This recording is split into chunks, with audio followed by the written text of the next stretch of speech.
alive and he's living on the inside, roaring like a lion, like God is not dead.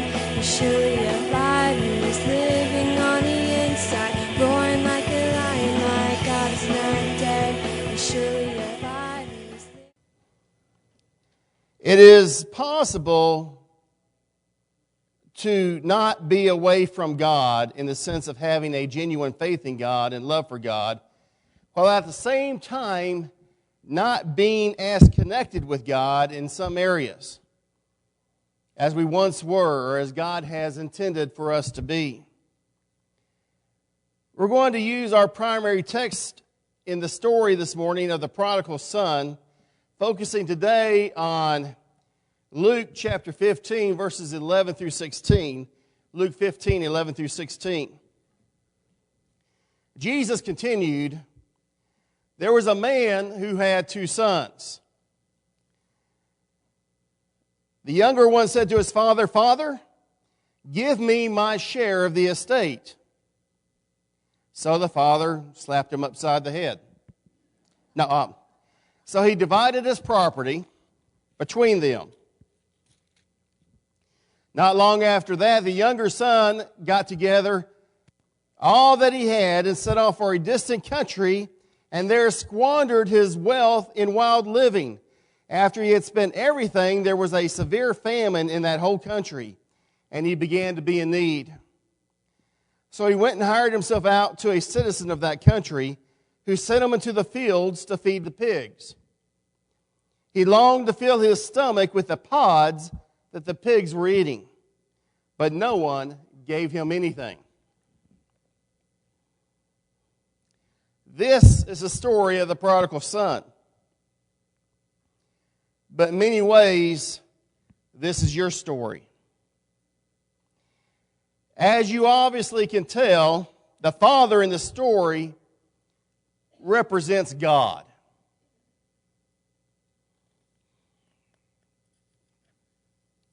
The 2 sons in the story represent 2 different ways we try to find happiness and meaning in life apart from God. And this morning we're going to focus on the younger son. You see, all of us have this thing called longing. And there is a longing that sometimes we get mixed up and confused with. We have this longing for the world.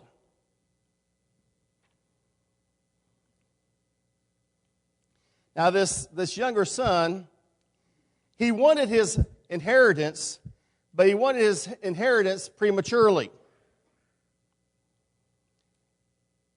In that day, a son asking for his inheritance early was one of the worst insults that you could ever give to your father. A son in Jesus' day was expected not only to wait until his father died to receive his inheritance, but also to take care of his father in his old age. And the people said, "Amen." Okay. In essence, he was saying, "Look, Dad, I really don't care if you live or die. I just want what's coming to me, and I want it now." He was looking in the wrong direction. He was looking for love. He was looking for purpose, and he was looking for meaning in all the wrong places, and all the wrong places were apart from his father. He didn't find what he was looking for where he was looking for it was apart from his father. You and I often look in the same direction. We often look at the world with desire. Don't we sometimes feel that life isn't bringing us what we hope for? Or what we wanted?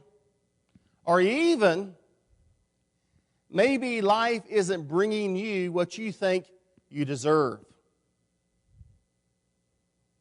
I deserve more, I deserve better, and I want it now. But you see, the more you look to the world for these things, for this satisfaction, you understand that the world never satisfies. If you have the feeling that you are chasing something that will never fully satisfy you, pay attention to that feeling because it is from God. It is from God. The things of this world, how many of you like cotton candy? Raise your hand. Woo, my dentist doesn't. But I sure do.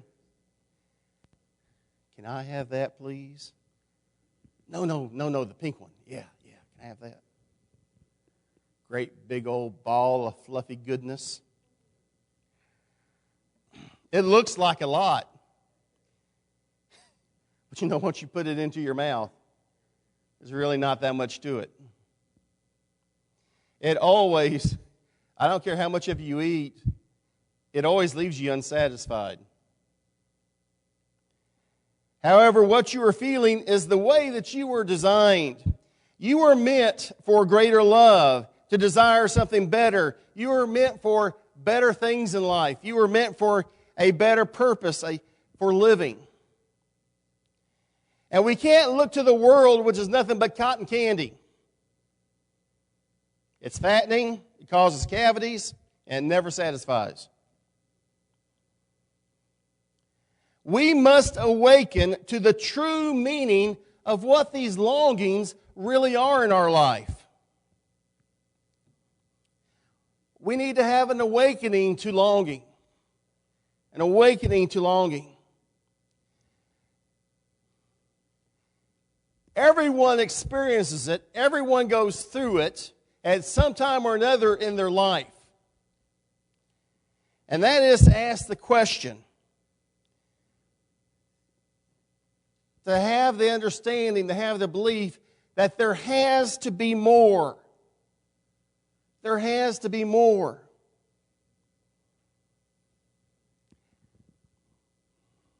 You're born, you grow up, you get educated,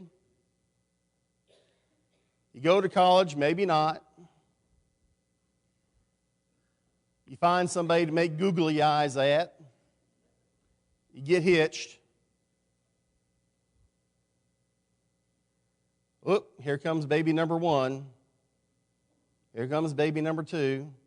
Better buy a house. Whoop, that's not big enough anymore. Better buy a bigger house. Whoops. Better buy a nicer car.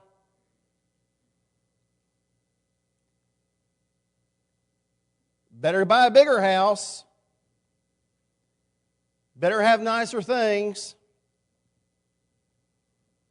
Uh-oh. Do I have enough money to retire? Well, life has gone by. Kids never see us anymore. We're just glorified babysitters. Yeah, you know, I just really don't think we can live that much on our own anymore. We better go someplace. Well, goodbye, world.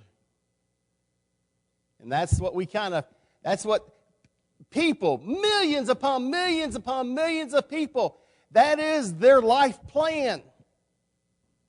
Going from point A to point Z. And you look at that, and yes, there's happiness in having children. There's happiness in having a loved one in your life. There's happiness in these things. But you always ask the question, there's this desire in your life, this gap in your life. There has to be more. It can't just be about living and dying and paying taxes. There has to be more. The younger son awakened to longing, a longing that there's got to be more to life than what he was experiencing with his dad. The son didn't realize in his search for satisfaction that what he longed for was already there for him at home. We have a longing for love. Every single person in here, I don't care how ornery you are, wants to be loved and wants to love. You and I are desperately looking for love, and sometimes that desperation takes us in the wrong direction. Glenn Wolfe holds the record for the highest number of marriages. In the United States. He has been married 29 times.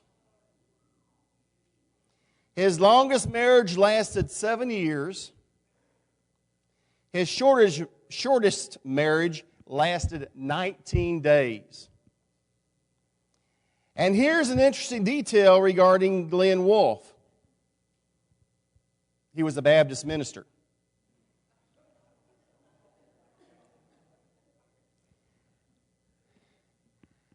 The question is, when it came to like maybe marriage number 4, why didn't Glenn just stop? Say, this isn't working out for me.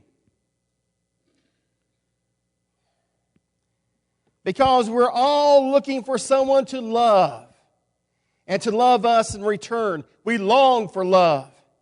When a friend stabs us in the back, why do we continue to look for friendships and relationships? Because we have a longing for love. Charlie Brown and Lucy were leaning over the proverbial fence, speaking to one another. Charlie Brown said, all it would take to make me happy is to have someone say, he likes me. Lucy said, are you sure? Charlie Brown said, of course I'm sure. Lucy said, you mean you'd be happy if someone merely said he or she likes you? Do you mean to tell me that someone has it within his or her power to make you happy merely by doing such a simple thing? Yes, that's exactly what I mean, said Charlie Brown. Well, said Lucy, I don't think that's asking too much. I really don't. So she stands face to face with Charlie Brown. Lucy asks one more time, but you're sure now? All you want is to have someone say, I like you, Charlie Brown, and you'll be happy. Charlie Brown said, yes, then I'll be happy. Lucy turned and walked away. I can't do it. Poor Charlie Brown. But you know, God said shortly after He created man, it's not good for man to be alone. God created us for love.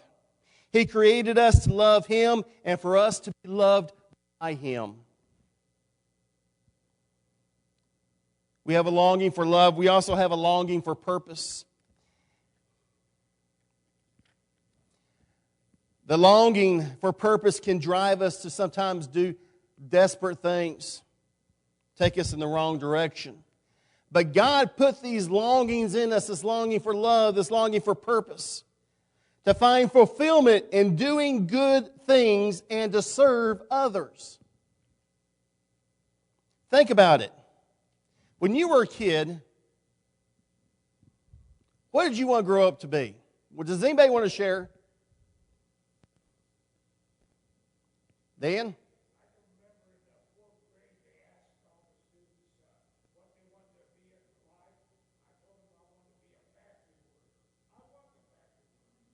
There you go. Somebody else? Chrissy? Okay. Okay. Chuck? Farmer. Okay. Anybody else? A model. I'm right there with you. What are everybody laughing about? Somebody else? Federal game warden. Okay.